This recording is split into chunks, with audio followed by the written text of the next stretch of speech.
Graphs बनाने के लिए आपको कुछ चीज़ों की ज़रूरत होती है। उसमें आपको पता है कि इस तरह का आपके पास ग्राफ पेपर होता है। उसमें आपको एक्स एक्सिस वाई एक्सिस के अलॉन्ग जो चीज़ें लेनी है, एक्स एक्सिस पे आप इंडिपेंडेंट वेरिएबल ले रहे होते हैं, वाई एक्सिस पे आप डिपेंडेंट वेरिएबल ले रहे होते हैं, जो भी आप इस पे ग्राफ बनाना चाहते हैं। उसमें कुछ चीज़ें आपने देखनी है। वो क्या देखनी है कि सबसे पहले आपने स्केल वगैरह जो है डाटा का वो पहले से आपने सेट कर लेना है। फिर हर ग्राफ के ऊपर टाइटल आपने लाजमी लिखना है।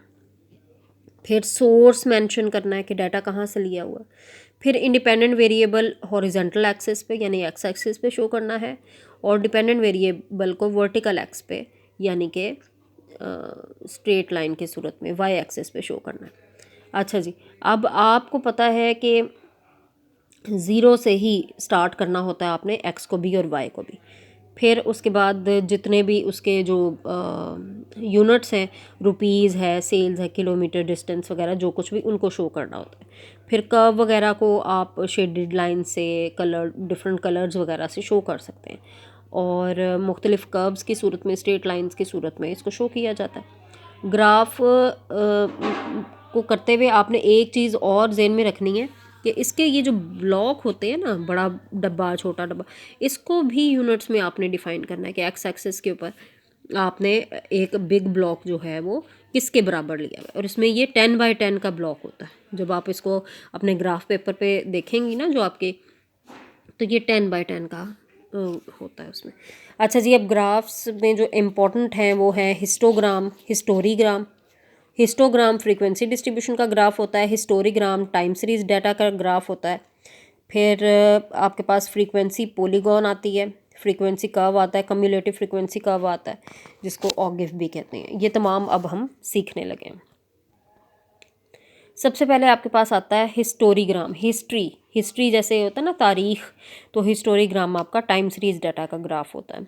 इसको कंस्ट्रक्ट करते हैं डिफरेंट वेरिएशन पैटर्न्स को शो करने के लिए। 2.15 एग्जाम्पल देखिए, ईयर्स दिए हुए हैं 1929 से 36 तक।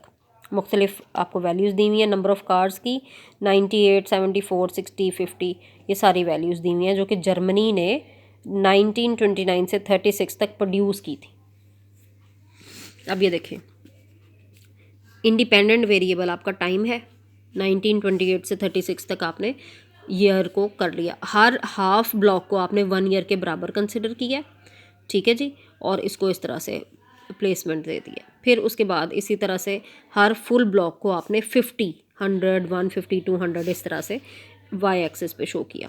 ऊपर टाइटल लिख दिया इसका किस बारे में है, नीचे आप सोर्स लिख दें अगर आपको गिवन है तो, और फिर उसमें उस डाटा के अकॉर्डिंग, जैसे पहले 98 है आपने 98 पे एक डॉट लगाया, दूसरा 74 है आपने वहाँ डॉट लगाया, 68 पे डॉट लगाया, फिर 50 पे, फिर 99 पे, इस तरह करके आपने ये सारे डॉट्स लगा लेने हैं। उन डॉट्स को जब आप ज्वाइन करेंगी तो फिर आपको ये क्या मिल जाएगा, ये ज्वाइन करने से आपके पास आ जाएगी एक ये लाइन आ जाएगी जो कि आपका हिस्टोग्राम है, जो शो कर रहा है। अब शो क्या कर रहा है ये ग्राफ आपको, कि पहले डिक्लाइन आया है फिर इंक्रीज़ आया है, ठीक है।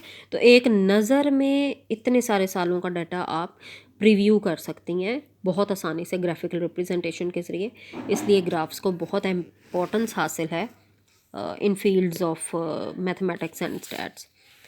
आगे आप देखिए हिस्टोग्राम आपके एडजेसेंट बार्स की सूरत में होता है। बार चार्ट पीछे सीखा था ना, तो इसमें एडजेसेंट आपके बार्स होते हैं। नीचे आपने क्लास बाउंड्रीज बनानी है, वाई एक्सिस पे आपने फ्रीक्वेंसी बनानी है, फ्रीक्वेंसी, और फिर उसके बाद आपने सेंटर में डॉट लगाते जाना है, 1, 4, 5, ये फ्रीक्वेंसीज़ है, ये जो भी आपकी फ्रीक्वेंसी डिस्ट्रीब्यूशन होगी उस पे। और फिर एडजेसेंट बार्स के ज़रिए से जो कि इक्वल लेंथ की होंगी, क्योंकि इक्वल आपकी क्लासेस की विड्थ होती है, उसके अकॉर्डिंग आपने एक जैसी लेंथ की वो एडजेसेंट बार्स बना लेनी है, उनको मिला लेना है, और इस तरह से ये आपका फ्रीक्वेंसी का हिस्टोग्राम बन जाता है। फिर से मैं बता दूं, हिस्टोग्राम फ्रीक्वेंसी डिस्ट्रीब्यूशन होती है, हिस्टोरीग्राम आपके पास टाइम सीरीज एनालिसिस का ग्राफ होता है।